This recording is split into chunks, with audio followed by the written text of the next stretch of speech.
Transformers, more than meets the eye. Autobots wage their battle to destroy the evil forces of the Hello everybody, this is Toys R Us. For this special figure showcase, we're going to look at the new Retro Pop Vinyl Transformers Bumblebee figure.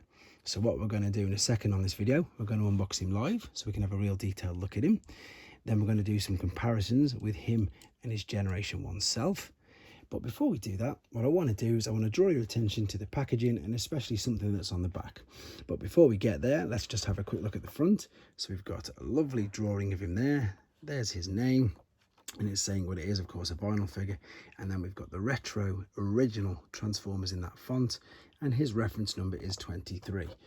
And again, there's his reference number 23, and another brilliant picture of him. What I like about this is the fact that it's a picture and not just a stock photo.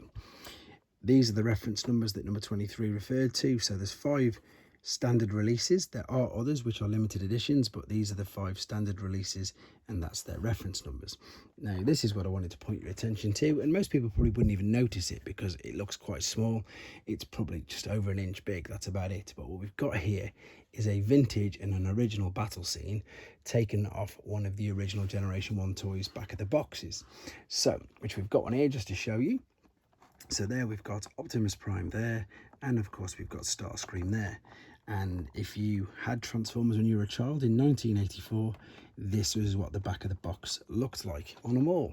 So I just think that that's a brilliant little touch, and fair play to them, you know, pat on the back to the designers who decided to put that in.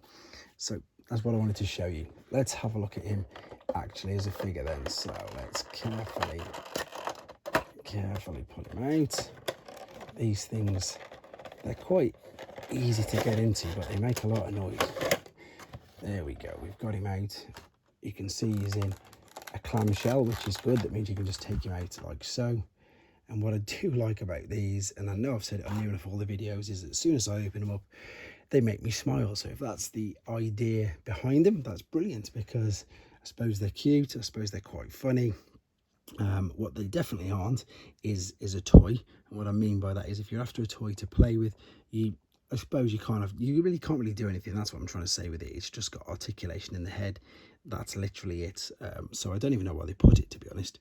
The arms are fused, the legs are fused, and literally, yeah, that's it. As I say, that's all they do. I suppose they are just for display purposes, and I'm obviously a collector myself, so I can completely relate to that.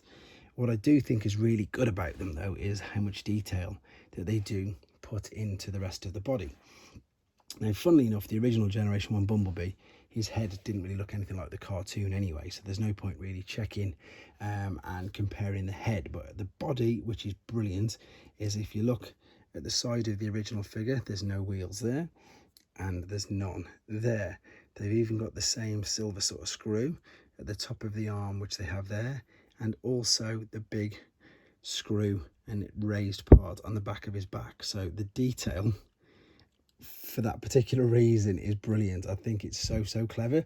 You know, they could have just had all yellow feet, or they could have just filled all that in as normal, but because I suppose it is a tribute maybe to the Generation 1 figure, I like the fact that they've done little things like that, and I think it's the little things like that that are important, to be honest. But yeah, again, I've been asked to do videos on these so people can make their own decisions whether they like them. Some people have got some, and of course they don't want to take them out of the box, so me doing this video is going to help them as well, because I've took out of the box. But there you go, guys. I hope it helps you with your decision if you wanted to get one yourself. And yeah, keep your ideas and suggestions coming in, and of course, please take care. Thanks for watching. Like and comment, and don't forget to subscribe.